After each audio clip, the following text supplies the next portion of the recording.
सुरासुर मनुष्य दंड बंदिदम घोई घाई कम मलम पड़मामि बद्धमाणम तिथम धम्मस्य कत्तारम।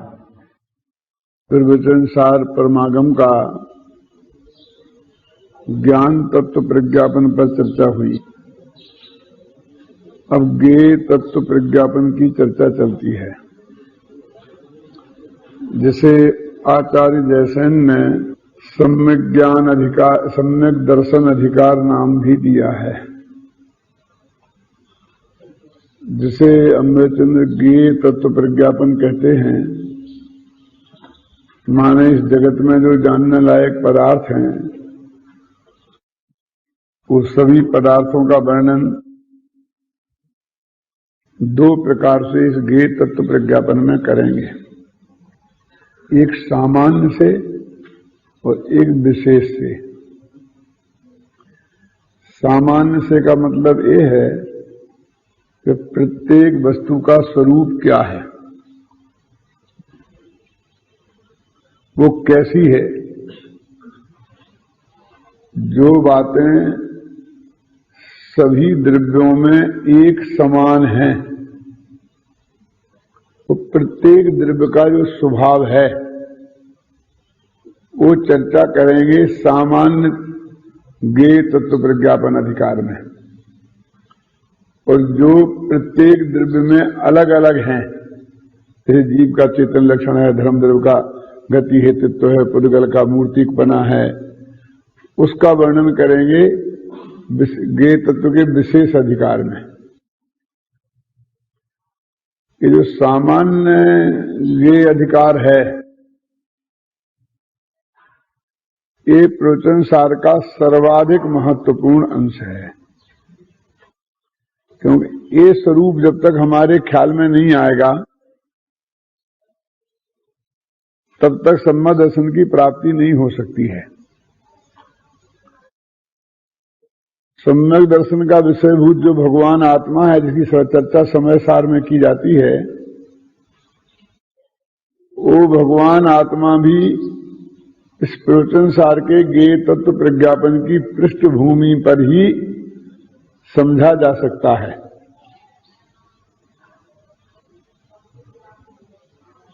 इसलिए वो सबसे पहले ज्ञेय तत्व प्रज्ञापन में जो वस्तु की व्यवस्था है द्रव्य गुण पर्यायात्मक, सबसे पहले उसकी चर्चा करते हैं।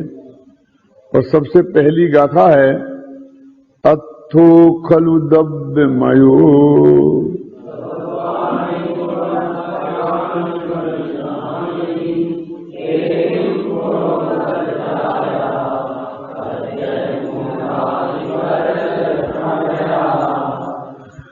अत्थो खलु द्रव्यमयो। जितने भी पदार्थ हैं वो सब द्रव्यमय हैं। पदार्थ जो है वो द्रव्यमय है, और द्रव्य जो हैं वो गुण पगानी भणदानी, वे गुणात्मक हैं, वे गुण स्वरूप हैं, माने वे गुणों के पिंड हैं। तेहम गुण पज्जाया, वो उन द्रव्य और गुणों, उन दोनों की पर्यायें होती हैं। पज्जय मूढ़ा ही पर समया, लेकिन इस जगत के बहुत से जीव अकेली उन पर्यायों को ही जानते हैं और उनको ही सारा तत्व समझ लेते हैं। ऐसे जीव पर समय माने अज्ञानी और मिथ्या दृष्टि होते हैं। ऐसी ही चर्चा दूसरी गाथा में भी है इसकी। इन दोनों को पढ़कर फिर अपन इनके बारे में विस्तार से चर्चा करेंगे।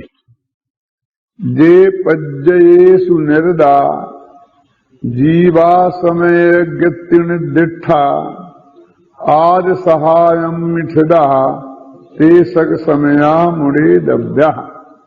कि जो जीव पर्यायों में लीन हैं वे पर समय कहे गए हैं, और जो आत्म स्वभाव में लीन हैं उन्हें स्व समय जानना चाहिए। तो पहली बात तो अपन ये समझें कि स्व समय पर समय क्या है। तो जो सम्यक दृष्टि धर्मात्मा हैं जो मुक्ति के मार्ग में लगे हैं, सच्चा सुख प्राप्त करने का उपाय जिनने प्राप्त कर लिया है, ऐसे चौथे गुण स्थान से लेकर आगे के सभी जीव स्वसमय कहलाते हैं। और जिनने अपने भगवान आत्मा को नहीं समझा है, सम्यक दर्शन ज्ञान चारित्र की प्राप्ति नहीं की है, मिथ्या दर्शन मिथ्या ज्ञान चारित्र में लिप्त हैं, पर पदार्थों को अपना मानकर पर्यायों में भी एकत्व धारण करके जो बैठे हैं, उन जीवों को पर समय कहते हैं। जो लोग लोक में हमारे शब्द प्रचलित हैं, उनकी भाषा के हिसाब से बात करें तो हम कह सकते हैं कि सम्यक दृष्टि मोक्ष मार्गी स्वसमय है और मिथ्या दृष्टि संसार मार्गी पर समय है। तो इस तरह से वो कहते स्वसमय और पर समय की बात, तो वो कहते पदार्थ तो द्रव्य गुण पर्याय आत्मक है। देखो, गुण पर्यायवत द्रव्यम, गुण और पर्याय वाला द्रव्य होता है, ऐसा सूत्र तत्वा सूत्र में है। और उत्पाद व द्रव्युक्तम सत और सद्रव्य लक्षणम, ऐसे सूत्र भी तत्वार सूत्र में हैं। तो उत्पाद व द्रव्य से युक्त वह सत होता है और सद्रव्य का लक्षण है। और इनकी चर्चा आगे प्रवचन सार में यही इसी अधिकार में अभी तत्काल ही करने वाले हैं। लेकिन इसकी जो एक विशेषता है ये है कि इन्होंने बात अर्थ से शुरू की। वहां तो एक गुण पर्याय के समुदाय को द्रव्य कहते हैं और एक कहते हैं द्रव्य गुण पर्याय के समुदाय को अर्थ कहते हैं। क्या द्रव्य गुण और पर्याय, इन तीनों के समूह को अर्थ कहते हैं। अथो खलु द्रव्यमयो, माने पदार्थ है वो द्रव्यमय है। तो यहां पदार्थ से मतलब सारे, जैसे छह द्रव्यों के समूह को विश्व कहते हैं ना, तो ये तरह अर्थ भी छह द्रव्यों का समूह ही है।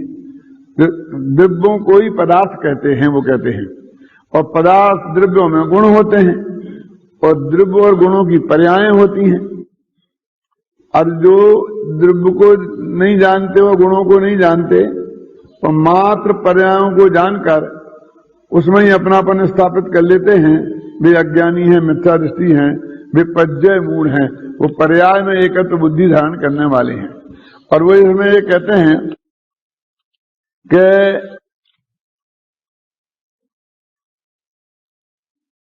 ये पर्याय गुण क्या है और पर्याय क्या है। तो वो कहते हैं कि द्रव्यों में अनादि काल से अनंत काल तक और सर्वांग प्रदेशों में रहने वाले हैं, उनको गुण कहते हैं। माने काल की भी जिनकी वो मर्यादा नहीं है और क्षेत्र की भी मर्यादा नहीं है। जो वो वस्तु द्रव्य है, उसके संपूर्ण भागों में और संपूर्ण अवस्थाओं में जो विद्यमान होता है, उसे गुण कहते हैं। ख्याल में ना, भागों का मतलब प्रदेशों में जो वस्तु है ना, वो द्रव्य गुण पर्याय में जो है। और साथ में इसमें चार बातें और हैं, द्रव्य, क्षेत्र, काल और भाग। तो द्रव्य तो वस्तु है और क्षेत्र बोलते हैं उसके प्रदेश को, एरिया को, और काल बोलते हैं उसकी अनादि अनंतता को, पर्यायों को, और भाव बोलते हैं गुणों को। तो कहते हैं क्षेत्र, जो सभी क्षेत्र में माने पूरे प्रदेशों में और सभी पर्यायों में माने अनादि काल से अनंत काल तक सब अवस्थाओं में जो एक से विद्यमान रहते हैं, उनका नाम गुण है। अब कहते हैं द्रव्यों की भी पर्यायें होती हैं और गुणों की भी पर्यायें होती हैं।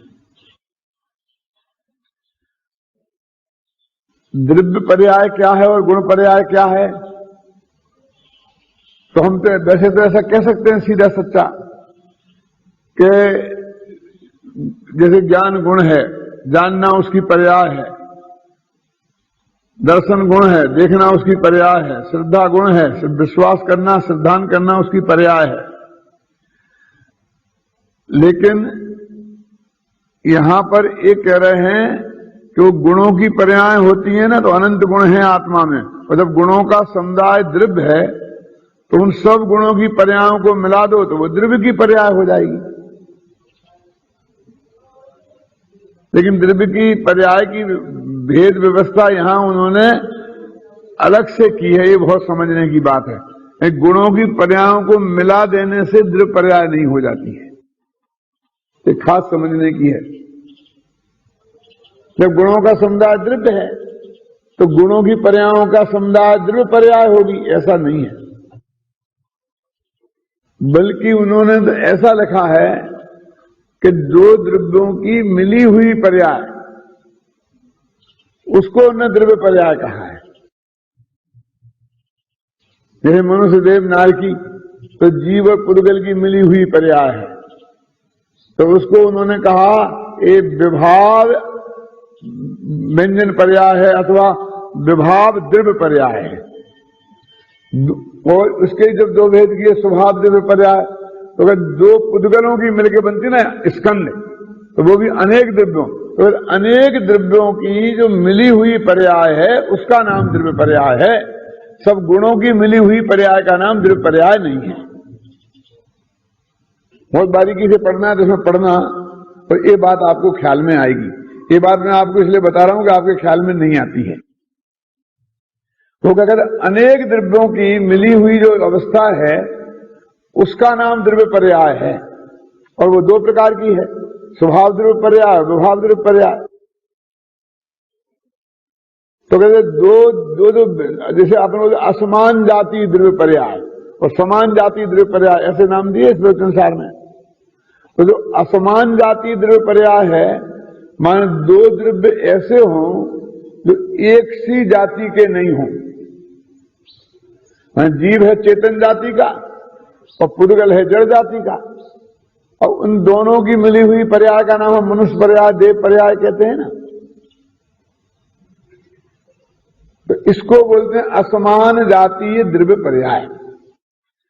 और पुद्गल दो पुद्गल एक ही जाति के हैं, और दो पुद्गलों की मिलकर के जो पर्याय बनी तो वो भी द्रव्य पर्याय कहते हैं। उसे बोलते हैं समान जातीय द्रव्य पर्याय। द्रव्य पर्याय के ऐसे भेद किए। और गुण पर्याय, जैसे आत्मा में जो गुण है ना, ज्ञान दर्शन चारित्र, इनको बोलते हैं स्वभाव पर्याय, विभाव पर्याय।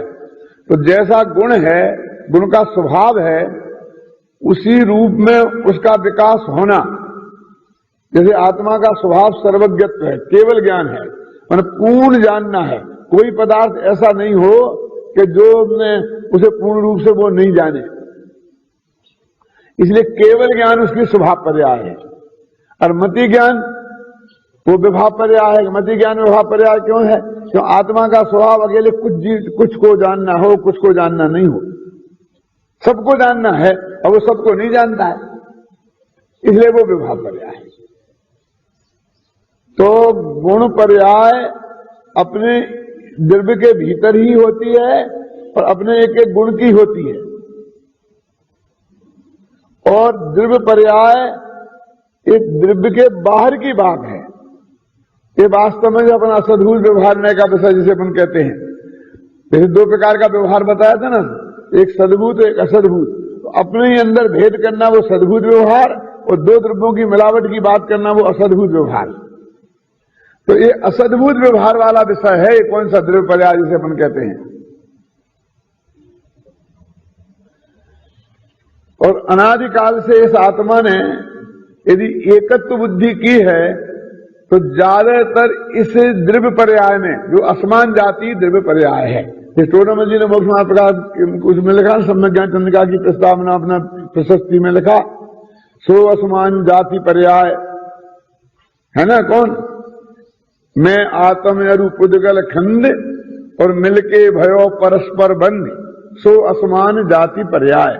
कि मैं एक पुद्गल हूं, मैं एक जीव हूं, चैतन्य हूं, और एक पुद्गल का स्कंद है। ये दोनों में मिलकर जो असमान जाति पर्याय है उसका नाम मनुष्य है। और ऐसी ही एकत्व बुद्धि 99% होती है। तो मति ज्ञान में हूं, केवल ज्ञान में हूं, ऐसी एकत्व बुद्धि किसको अनादिकालीन मिथ्या दृष्टि को ऐसी एकत्व बुद्धि संभव है? वो तो बेचारा जानते ही नहीं केवल ज्ञान क्या होता है। और केवल ज्ञान का स्वरूप तो बड़े बड़े पंडित भी नहीं जानते हैं। उसका जब तक वास्तविक स्वरूप नहीं जाना तो उसमें एकत्व बुद्धि का अर्थ क्या? ऐसा कह देने के मैं केवल ज्ञानी हूं, इसका नाम थोड़ी एकत्व बुद्धि है। वो केवल ज्ञान को तो जानते ही नहीं ना।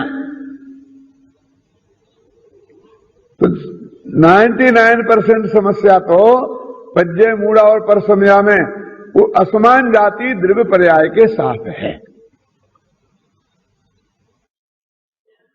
उसमें एकत्व बुद्धि की समस्या है। और जो समान जाति द्रव्य पर्याय दो जीवों की मिलके तो बनती नहीं एक पर्याय मिलके, तो वो दो पुद्गलों में ही होती है। तो दो पुद्गल है, ये मकान है, अब इसको हम अपना कहते हैं, तो इसमें ममत्व बुद्धि रूप मान ये मेरा है, ऐसा मूर्ता होती है, ऐसी मूर्ता होती है।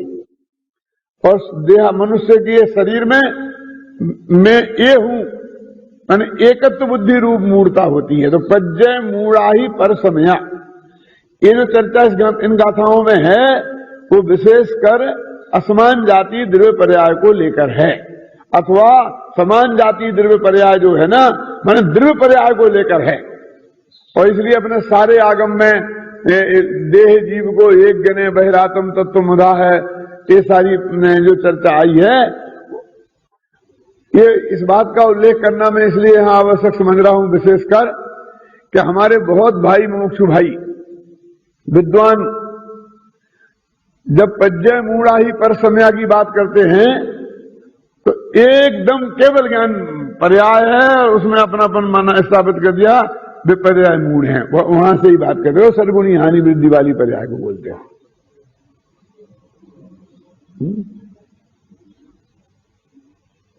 मैं शुरू कर दें, किसी अपेक्षा उसमें भी हम घटित कर सकते हैं, लेकिन मुख्य रूप से वो बात नहीं है। मुख्य रूप से मैं मनुष्य हूं, मैं त्रिंश हूं, मैं देव हूं, मैं नारकी हूं, ये जो अपने संजोगों में प्राप्त जो अवस्था है और इसमें जैसी एकत्व बुद्धि है, आचार्य उसके लिए यहां पज्जय मूढ़ा ही परसमया कह रहे हैं। आगे गाथाएं आएंगी और जिन गाथाओं में बहुत स्पष्ट शब्दों में लिखा है उत्पाद व ध्रुव युक्तम सत सद्रव्य लक्षणम, तो सारी जो पर्याय यहां तक कि राग रूप पर्याय को भी आत्मा में शामिल करके बात की है। और मैं कल ही गुरुदेव सिंह के प्रवचन इस पर पढ़ रहा था, पदार्थ विज्ञान को मैंने पढ़ रहा था, तो उसमें इतना साफ लिखा है कि ये राग की पर्याय में अंदर शामिल नहीं करे यहां उस प्रकरण में, तो वो मिथ्या दृष्टि है, ऐसा लिखा था। अभी आप जाके देख लेना। और फिर साथ में ये भी लिखा कि समय सार में जो अपेक्षा बताई है वो जुदी है और यहां अपेक्षा बताई है जुदी है। सर्वथा ऐसा माने वो नहीं चलेगा। ये दोनों अपेक्षाओं को हमें ये बात को समझना पड़ेगा। वो बात भी गलत नहीं है, लेकिन वो हमारे समय सार हमारे माथे पे कुछ ऐसा सवार हो गया है कि हम प्रवचन सार पढ़ रहे हैं, ये बात भी हम भूल जाते हैं कि हम प्रवचन सार पर प्रवचन कर रहे हैं और किस गाथा पर प्रवचन कर रहे हैं, ये बात भी हमारे ध्यान में नहीं रहती है।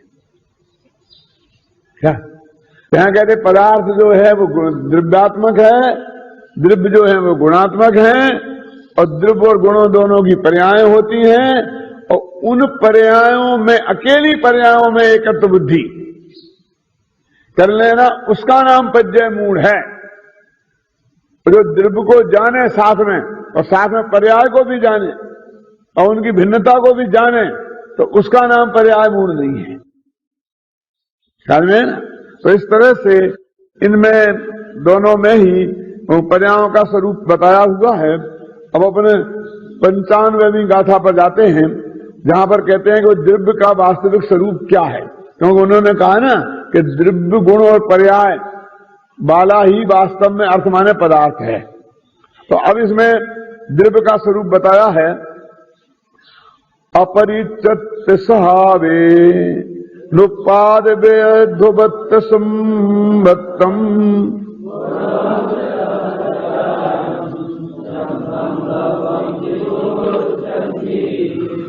कहते अपरित्यक्त स्वभावे ने, माने अपने स्वभाव को छोड़े बिना जो उत्पाद व द्रव्य संयुक्त है तथा गुण और पर्याय सहित है, उसे द्रव्य कहते हैं।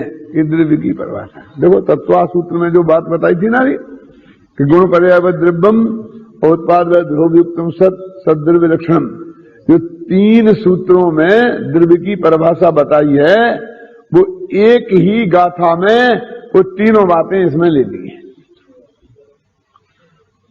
और एक बात और कह दी, अपने स्वभाव को छोड़े बिना।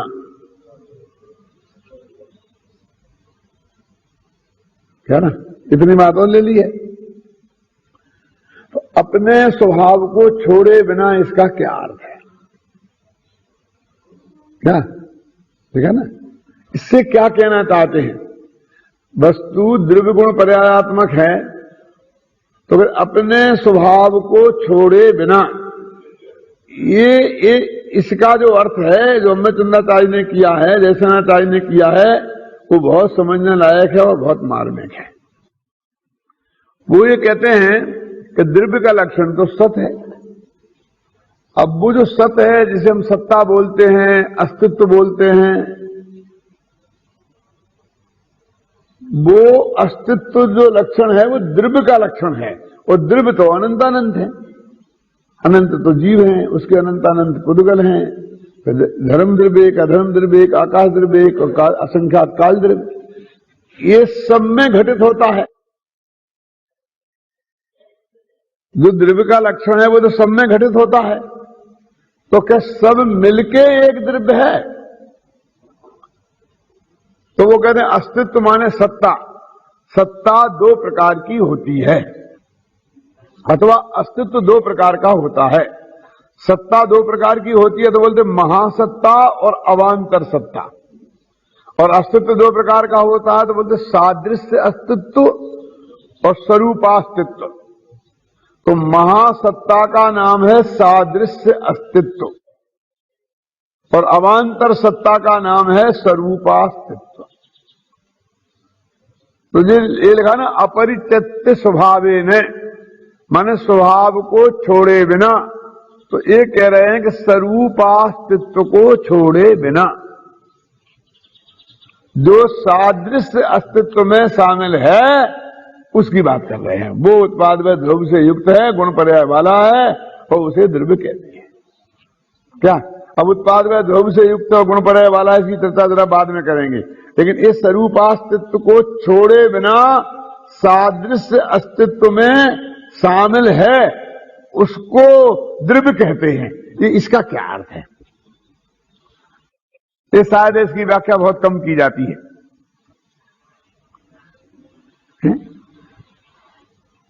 जैसे मैं आपसे पूछता हूं कि आप जैनी हैं, आप दिगंबर हैं, दिगंबर जैन है ना, तो आप दिगंबर हैं कि जैन हैं?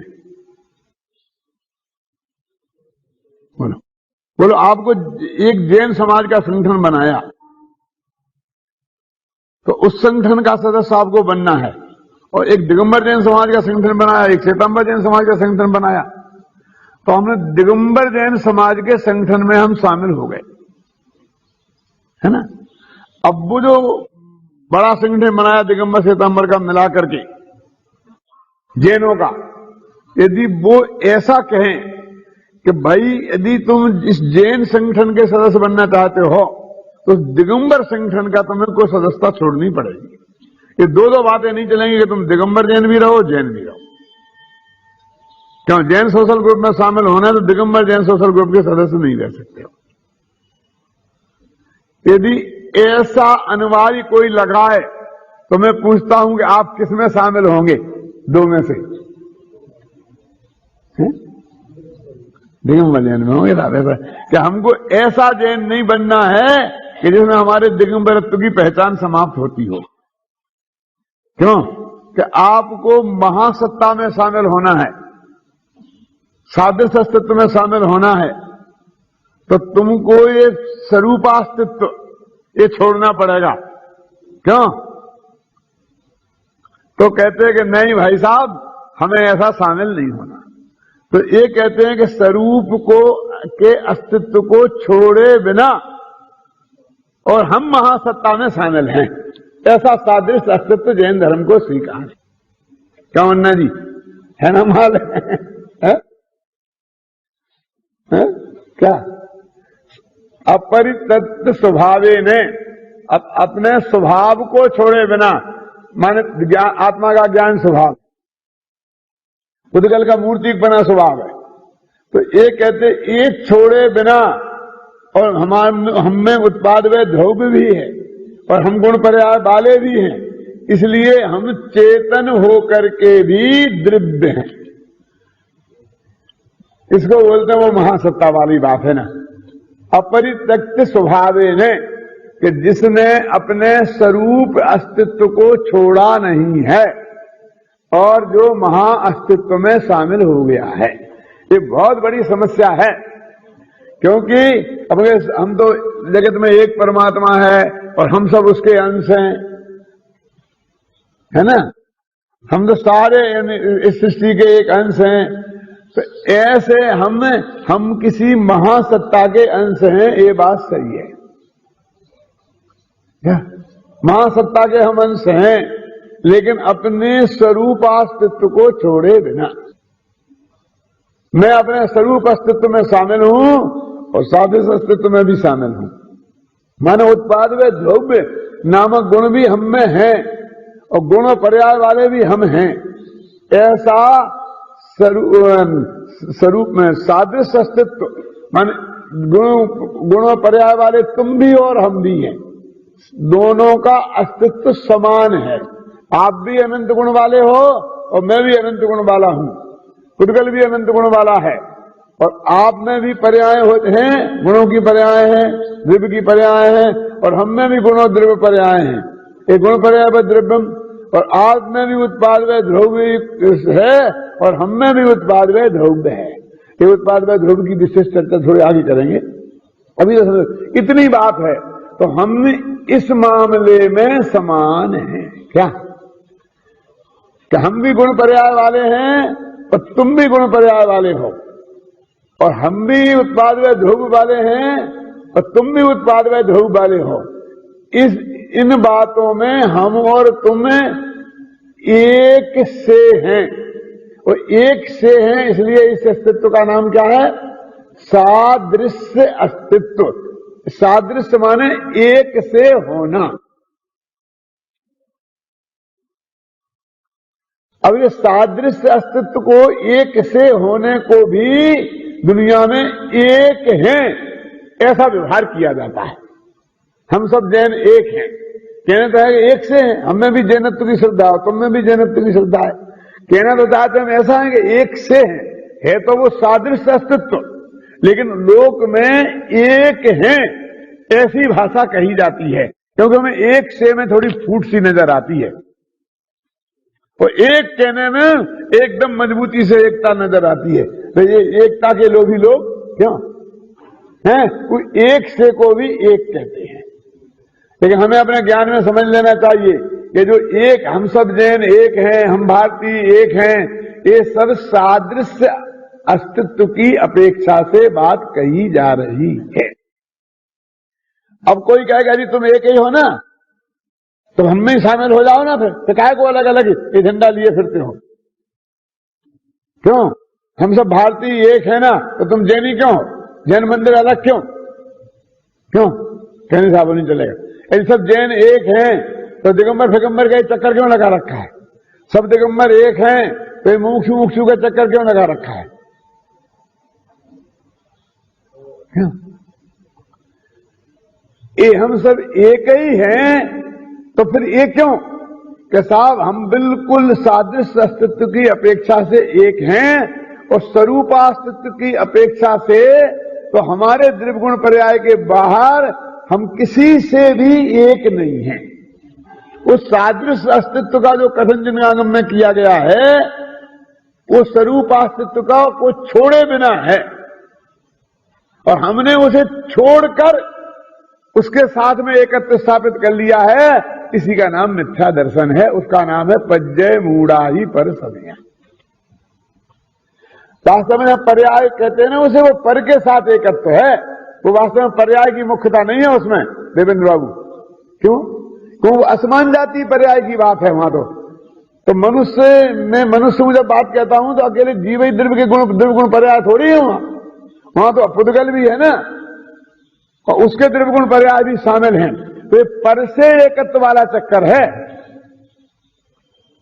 अकेली अपनी पर्याय से एकत्व वाला चक्कर नहीं है कि जिससे हमारा संबंध असद्भूत है, वास्तव में है ही नहीं। तो पर्याय की एकत्व बुद्धि ये है, इसमें तो कथनचित है, क्योंकि अभी आगे ही सिद्ध करेंगे कि द्रव्य गुण और पर्याय के प्रदेश भेद नहीं है। ये सिद्ध किया इसमें प्रत्यनुसार में। और उसको ऐसा कहा, देखो वो कि दो तरह का, जैसे मैंने स्वरूपास्तित्व और सादृश्य अस्तित्व के बारे में बताया ना, ऐसे ही एक मर्म की बात इस प्रत्यनुसार में समझने की और है। और वो क्या है? अन्यत्व और भिन्नत्व, पृथकत्व। ये पृथकत्व और अन्यत्व क्या है ये भी समझना, इसके बिना ये प्रत्यनुसार का ये अध्याय समझ में नहीं आएगा। तो कहते दो द्रव्यों के बीच में जो भेद है उसका नाम है पृथकता, और एक ही द्रव्य के बीच में, द्रव्य गुण पर्याय के बीच में जो भेद बताया जाता है उस भेद को बोलते हैं अन्यता। इसी प्रत्यनुसार में अमृतचंद्राचार्य ने इनकी परिभाषा दी है, विभक्ति प्रदेशत्वम पृथकत्व लक्षणम, कि प्रदेशों का अलग अलग होना वो पृथकता का लक्षण है। और अतद भावा अन्यत्व लक्षणम, तो अतद भाव होना, भाव की भिन्नता होना, अकेली द्रव्य की भिन्नता नहीं, क्षेत्र की भिन्नता नहीं, काल की भिन्नता नहीं, अकेले भाव की भिन्नता होना, वो अतद भाव, वो भाव नहीं है। जैसे मान लो ज्ञान गुण और श्रद्धा गुण, तो ज्ञान गुण और श्रद्धा गुण का द्रव्य एक है। अब असंख्यात प्रदेश में दोनों हैं तो क्षेत्र एक है, और प्रति समय दोनों हैं इसलिए काल एक है, लेकिन भाव भिन्न है। माने एक का काम जानना है और एक का काम देखना है। इसके बोलते हैं अतद भाव, कि तीन चीजें हैं इकट्ठी, ख्याल नहीं ना।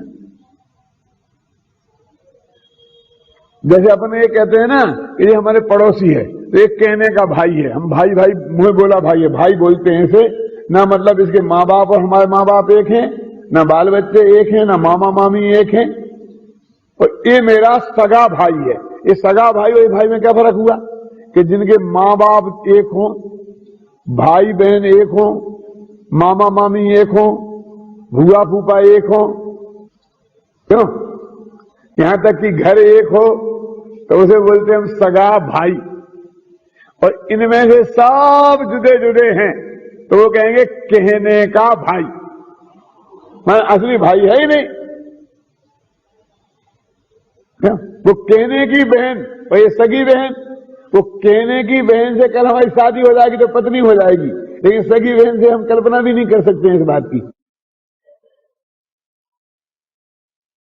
तो परद्रव्य के साथ जो संबंध है वो तो कहने का है, क्योंकि वो स्वरूपास्तित्व हमारा अलग है।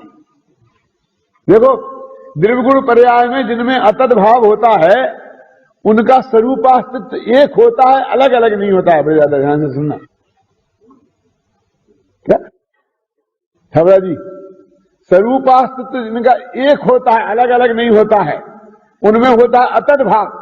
और जिनका स्वरूपास्तित्व अलग अलग होता है और सादृश्य अस्तित्व एक होता है, उसे क्या बोलते हैं?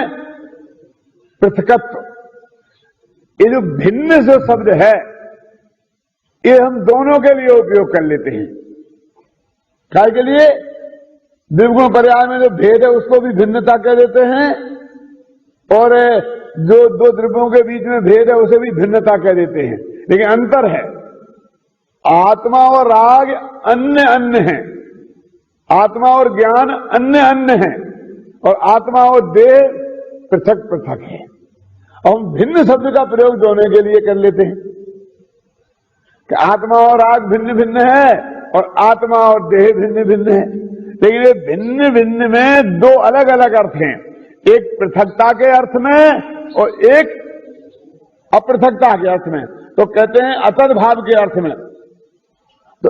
तो स्वरूपास्तित्व जिनका एक है उनमें होता है अतद भाव, और जिनका स्वरूपास्तित्व अलग अलग है उनमें होता है पृथकता।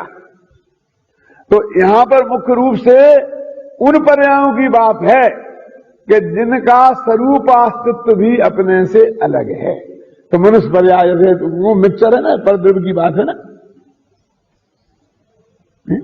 यानी इसलिए वो कोरा कहने का व्यवहार है, वो तो मिट्टी के घड़े को घी के घड़े कहने जैसी बात है। अब मैं कह रहा हूं मिट्टी के घड़ा घी का घड़ा, मिट्टी के घड़े में तो कम से कम घी रखा जाता है और मिट्टी के घड़े के परमाणु परमाणु में भी वो प्रवेश कर जाता है। दुनिया में व्यवहार तो ऐसा होता है कि वो उसका होवे ही नहीं, घी नाम की कोई चीज ही नहीं हो, ऐसा है कोई व्यवहार होता? ऐसा कोई उदाहरण है? वो आचार्यों के सामने तो था नहीं, वे तारे वे क्या करते हैं, उन्हें घी के घड़े से काम चलाना पड़ा और अपना डालडा घी, अब घी नाम की चीज ही नहीं है। दूध दही से घी बनता है ना, गाय भैंस वगैरह से, उसी को घी बोलते हैं ना आप, तो वो तो वनस्पति से बना हुआ है, उसमें तो घी नाम की चीज ही नहीं है। क्यों? अब उसके नाम घी के नाम से चल रहा है डालडा घी। अरे घड़े में तो घी लगा है ऐसा रखा गया था, इसमें तो कुछ हुआ ही नहीं है, लेकिन उसको भी डालडा घी बोलते कि नहीं बोलते? बोलिए। तो ये दो बातें आप ध्यान में रखना कि एक स्वरूपास्तित्व और एक सादृश्य अस्तित्व। ये जो महासत्ता जिसे हम कहते हैं कि हम सब एक हैं, वो सादृश्य अस्तित्व की अपेक्षा है, क्योंकि आप भी हैं और हम भी हैं। बस ये हैं की अपेक्षा हमारे आप रिश्तेदार हैं, हमारा आपका संबंध हो गया, कहेगा कि आप भी हैं और हम भी हैं। ऐसा भी होता है संबंध, क्या है ना? आप भी जैनी हैं और हम भी जैनी हैं, ये है क्या संबंध तो है? बिल्कुल दो का अस्तित्व बिल्कुल पृथक पृथक है क्या नहीं? स्वरूप अस्तित्व, बस जैनी अकेले अस्तित्व। इस सादृश्य अस्तित्व एक तो महासत्ता रूप होता है और एक अवांतर सत्ता। अवांतर सत्ता माने यूनिट, एक इकाई, अपनी द्रव्य गुण पर्याय को मिला के है ये यूनिट। वो समय सार वाला यूनिट नहीं है कि पर्याय भी जुदी और गुण भी जुदे, ख्याल में आया ना, गुण भेद भी जुदा। ये द्रव्य गुण पर्याय की मिलाकर जो एक इकाई है उसका नाम क्या है? स्वरूपास्तित्व। और इसके अलावा जितने द्रव्य हैं उनके साथ भी हमें हमारी जो एकता की कल्पना है वो काय के आधार पर है? उसका हेतु क्या है? बहुत गजब की बात है कि हेतु सिर्फ इतना है कि देवी हैं और हम भी हैं। बोलो कैसी रिश्तेदारी है? आप हंसेंगे, कैसे हंसेंगे? कैसा? ये हमारे हैं, ये क्यों? कि ये भी बॉम्बे सुपरफास्ट से आए हैं और मैं भी बॉम्बे सुपरफास्ट से आया हूं। ये भी कोई संबंध होता है? तो ये तो बहुत है। ये तो कहते हैं कि सिर्फ हैं का भी संबंध होता है। मेरा और गधे के सींग का कोई संबंध नहीं है। क्यों? कि ना अवांतर सत्ता है वहां और ना महासत्ता का है।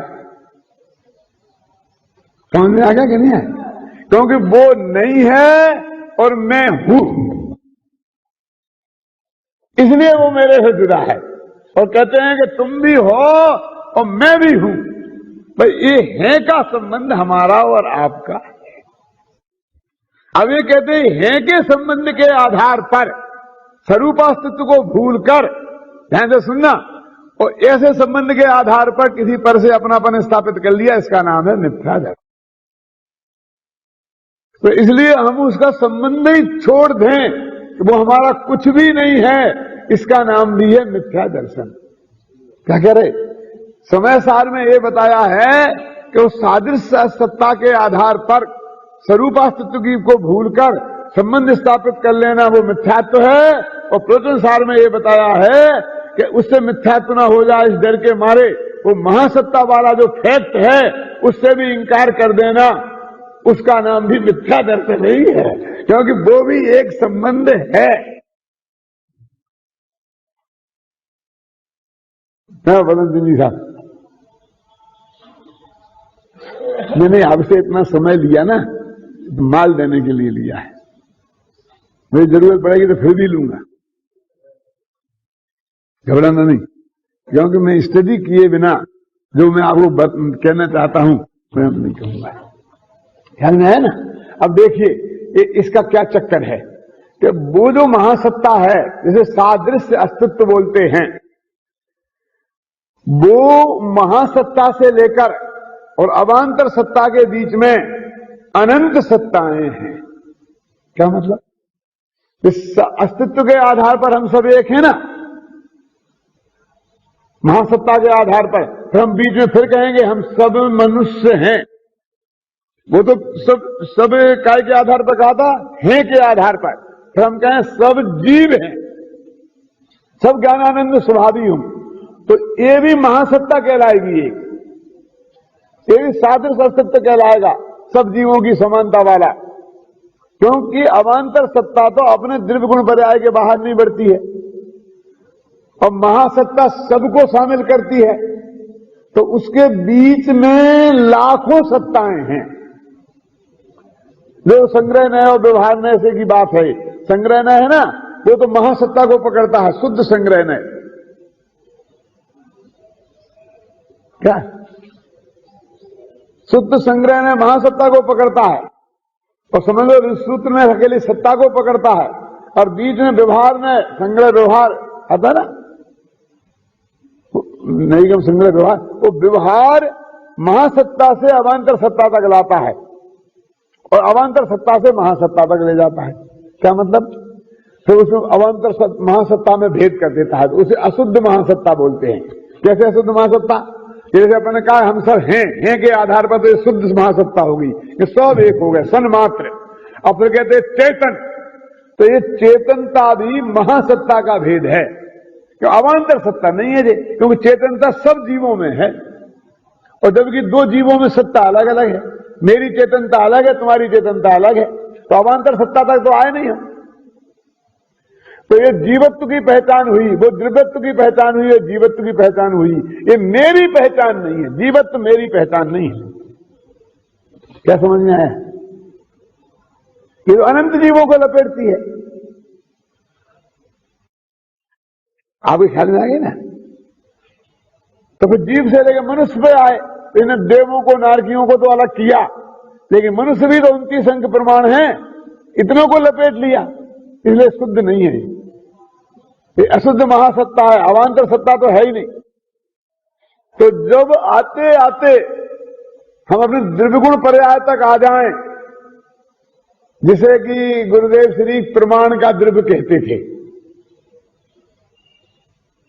क्या तो भाषा आगम की नहीं है, वो कंफ्यूज करती है। क्यों? तो प्रमाण का द्रव्य तो सारा जगत प्रमेय है। अब सुने कि पर द्रव्य के प्रमाण का विषय नहीं है। केवल ज्ञान प्रमाण है क्या नहीं? सम्यक ज्ञानम प्रमाणम, केवल ज्ञान प्रमाण है क्या नहीं? और केवल ज्ञान ने जो लोकालोक को जाना वो प्रमाण है क्या अप्रमाण? तो प्रमाण के विषय में क्या लोकालोक नहीं है? क्या वो अप्रमाण है सारा ज्ञान? हाँ। वास्तव में बात तो ये है कि हम अवांतर सत्ता तक आए, वो महासत्ता से अवांतर सत्ता में स्वरूपास्तित्व तक आए। क्या? मेरा अस्तित्व। तो जब तक जितने भी संबंध स्थापित होंगे वो सब वो महासत्ता वाला, जो शुद्ध महासत्ता और अशुद्ध महासत्ता के आधार पर होते हैं। उसका हेतु ये है, अब शुद्ध अशुद्ध महासत्ता नहीं है, कोई सर्वथा ऐसा माने तो मिथ्या दृष्टि है कि नहीं? प्रवचन सार में लिखा वो भी मिथ्या दृष्टि है, क्योंकि उसने हमारे महासत्ता की सत्ता को स्वीकार नहीं किया, और इसने उसके आधार पर स्वरूपास्तित्व का उल्लंघन कर देवे और अपना स्वरूप से भी उसके अस्तित्व मान ले तो भी मिथ्या दृष्टि है। समय सार में स्वरूपास्तित्व के बाहर गया और मिथ्या दृष्टि गया, माने ज्ञान तो जाएगा ही। वो कहता है कि स्वरूपास्तित्व के बाहर किसी को भी, कोई भी हमारा नहीं, वो तो सब असद्भुत है। और इसके अंदर जो आया द्रव्यगुण पर्याय के भीतर, तो फिर वो जो भेद करता है कि इसमें भी जिनके आश्रय से विकल्प की उत्पत्ति हो वो पर, और जिनके आश्रय से निर्विकल्प की उत्पत्ति हो वो स्वा। तो त्रिकालीतर भगवान के आश्रय से निर्विकल्पता की उत्पत्ति होती वो स्वा, पर्याय के आश्रय से, गुण भेद के आश्रय से, प्रदेश भेद के आश्रय से विकल्प की उत्पत्ति होती है, इसलिए वो पर। प्रदेश नहीं, प्रदेश भेद। गुण नहीं, गुण भेद। गुण को, प्रदेशों को अभेद रूप से लें तो वो विकल्प की उत्पत्ति नहीं होती है, तो वस्तु में शामिल है। ऐसी गुणों की अखंडता, प्रदेशों की अखंडता और पर्यायों की शब्द बोलने जब आपको घबराहट होगी तो काल की अखंडता क्या काल, द्रव्य, क्षेत्र, काल, भाव, इनकी अखंडता वो दृष्टि का विषय है और उसमें अपनापन, उसका नाम सम्मादर्शन है। ये समय सारकी से तो स्वरूप अस्तित्व में से निर्विकल्प स्वरूप का अस्तित्व निकालना। लेकिन ये उससे बड़ा मिथ्यात्व है। कौन सा? उस स्वरूपास्तित्व में पर का अंश भी शामिल कर लेना जो मिथ्यात्व है ना, और ऐसे ही जो हमारा पर के साथ में महासत्ता का संदर्भ है, उस संदर्भ से इंकार कर देना, उससे बड़ा मिथ्यात्व है। किस अर्थ में? कि ये मिथ्यात्व छूटे बिना वो तब तक लालिमा निकालना संभव नहीं है। क्यों जी? एक दफे लालिमा नहीं निकलेगी और पेट में चली जाएगी तो इतना नुकसान करने वाली नहीं है जितनी खोपड़ी पेट में चली गई तो दांत टूट जाएंगे, पेट खराब हो जाएगा। ख्याल में आया कि नहीं आया?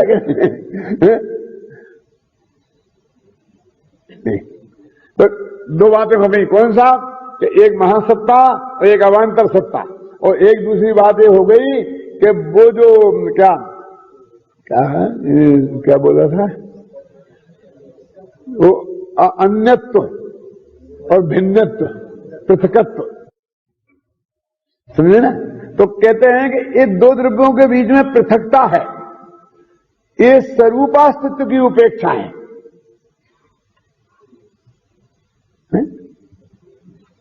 अब क्या हो गया सुनो, कि एक तो महासत्ता जिसमें हमारे अपने द्रव्यगुण पर्याय को छोड़कर किसी भी पर के साथ से लेकर सारे लोकालोक से एकत्व की बात होती है, वो सादृश्य के आधार पर होती है, इसलिए उसको बोलते हैं सादृश्य अस्तित्व। और अपने जो द्रव्यगुण पर्याय के अंदर होती है वो सादृश्य के आधार पर नहीं होती है, वो स्वरूपास्तित्व के आधार पर होती है। जो हमें कहते हैं कि विराग हमारा है, कि ज्ञानमति ज्ञान हमारा है, तो वो दोनों का स्वरूप अस्तित्व एक है, उसके द्रव्यगुण पर्याय एक हैं, उसका क्षेत्र एक है, काल एक है, मतलब भाव भेद है, तीन चीजें एक हैं और भाव भेद है। तो वो जिसका भाव का भेद है उनका अपने अंदर अस्तित्व का निषेध नहीं है, क्योंकि उनका स्वरूपास्तित्व भी वो ही है जो मेरा है। तो उसका नाश करेंगे तो मेरा ही नाश हो जाएगा।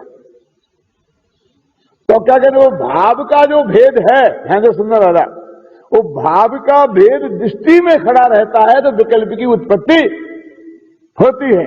तो भाव का भेद तेरी दृष्टि में से निकालना है, वस्तु में से नहीं, क्योंकि वस्तु में से तो वो निकल ही नहीं सकता है। ख्याल में है ना?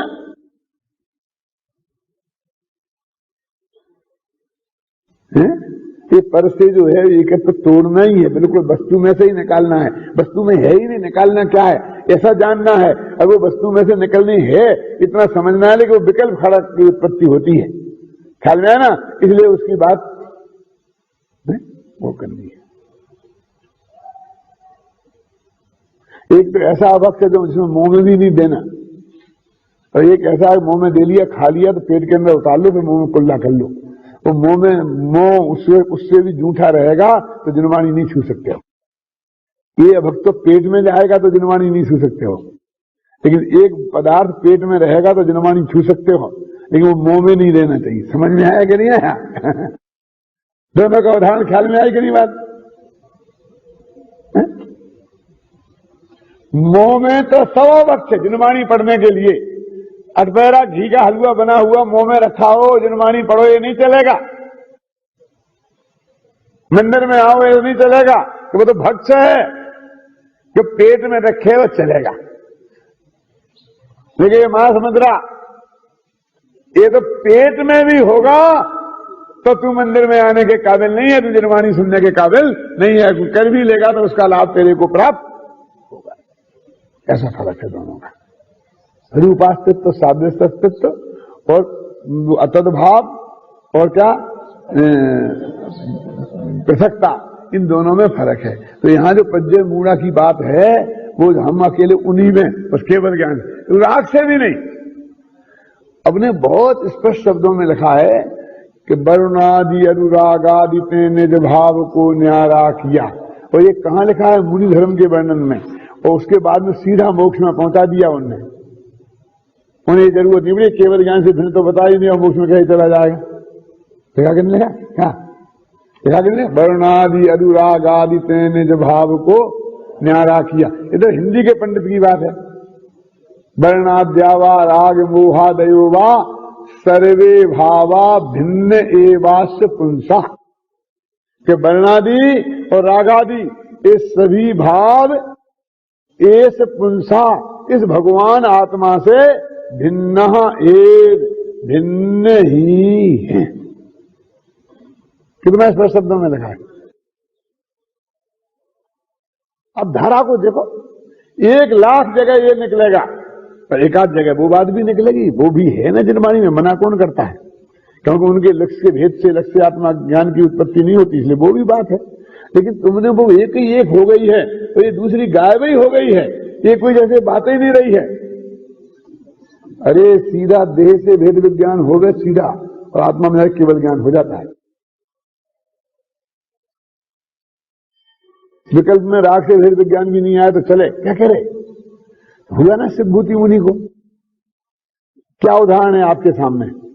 तुस मास भिन्नम, कि तुस भिन्न है और मास भिन्न है, देह भिन्न है और आत्मा भिन्न है। एक ख्याल आया और रुपये के अंदर गया। और क्यों इसे बुद्ध राग से भिन्न की क्यों बात नहीं आई? कि उससे एकत्व का विकल्प ही नहीं था। उसे केवल ज्ञान से एकत्व का विकल्प ही नहीं था। ये दाना धूल तो तुम्हें साफ करने पड़ रही है क्योंकि तुमने अपने माथे पर धूल उड़ा उड़ा के पोती है। क्यों? होली निकल गई और मेरे को तो अपने चेहरे पर साबुन लगाने की जरूरत ही नहीं पड़ी। मैं तो कभी कभी साल भर तक भी साबुन नहीं लगाता हूं, जरूरत ही नहीं पड़ती। क्यों? कि होली खेली ही नहीं। क्यों? ये काला मुंह किया ही नहीं, ये लाल मुंह किया ही नहीं, लंगूर बने ही नहीं, ना काले मुंह के ना लाल मुंह के।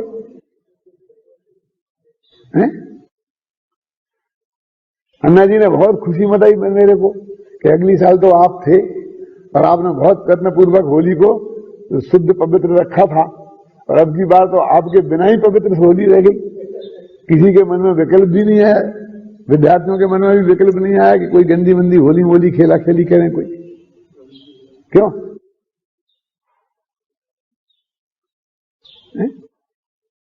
मोर रंगा ही नहीं तो सफाई करने की जरूरत कहां पड़ेगी?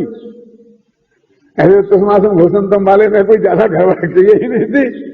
वे से भिन्न भगवान आत्मा में केवल ज्ञान हो गया।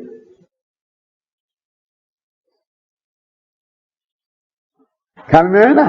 तो इसलिए ये कहते हैं इस प्रश्न सार की तो मरम की बात है क्या ना, नया वस्तु के उत्पाद व ध्रुव से युक्त वस्तु है, गुण पर वाली वस्तु है, ये बात सत्य है। लेकिन अपने स्वरूप के अस्तित्व को छोड़े बिना, और जो भी गुण पर्याय वाले हैं वे हमारे भाई क्या है? लेकिन हमारी थाली में खाना नहीं खा सकते। क्यों? हिंदू मुसलमान हमारे सब भाई। क्यों? हरिजन भी हमारे भाई, क्योंकि वे भी भारतीय हैं और हम भी भारतीय हैं। तो खाओ एक साथ खाना। एक खाना तो हम अपने भाई के साथ भी नहीं खाते हैं। ये तो उनके सामने है कि तुम्हारे भाई हैं तो खाना खाओ। हम तो एक थाली में खाना खाते ही नहीं। ये मार बार का रिवाज है कि भाई भाई हो एक थाली में खाना नहीं खाना तो कोई झगड़ा होगा। हमारे यहां तो बिल्कुल नहीं है, कोई किसी थाली में एक साथ बैठता ही नहीं, सवाल ही नहीं। ये जगह तो पति पत्नी, तो गुजरात के लोग देख लेकर मैं तो देखा, हमारे यहां तो पति पत्नी एक थाली में बैठे खाए, हम कोई कल्पना भी नहीं आई, कल्पना में भी नहीं खाया होगा। वैसा खाना तो क्या, ये तो हमारे बाप दादों की हम तक की बात कह रहे हैं, आगे का मुझे पता नहीं है क्या होगा, लेकिन वस्तु की स्थिति ऐसी है। भाई भाई का तो सादृश अस्तित्व के हिसाब से है, तो स्वरूपास्तित्व को छोड़े बिना स्वरूपास्तित्व की मर्यादा पक्की कायम रखकर, समझे ना, ये मेरी पत्नी है, दुनिया कोई भी पुरुष इसको उंगली का ऐसा छुए बिना अपनी बहन बनाए, मां बनाए, भाई बहन भाभी कहे, जो कुछ कहना है कहे, सब स्वीकार है, समझे ना, दादी कहे, मामी कहे, जो कुछ कहना है कहे, लेकिन एक बात याद रखना, उंगली लगाई तो उंगली तोड़ दी जाएगी। कहीं तो मेरी मामी है, मेरी दादी है, नहीं सब चलेगा, सब चले, तू सब कह, सब चल, लेकिन ये नहीं भाई, ये नहीं, ये बात ऐसा स्वरूप अस्तित्व में प्रवेश के बिना सादृश्य अस्तित्व के आधार पर जितना भी एकता का कथन है हमें स्वीकार है।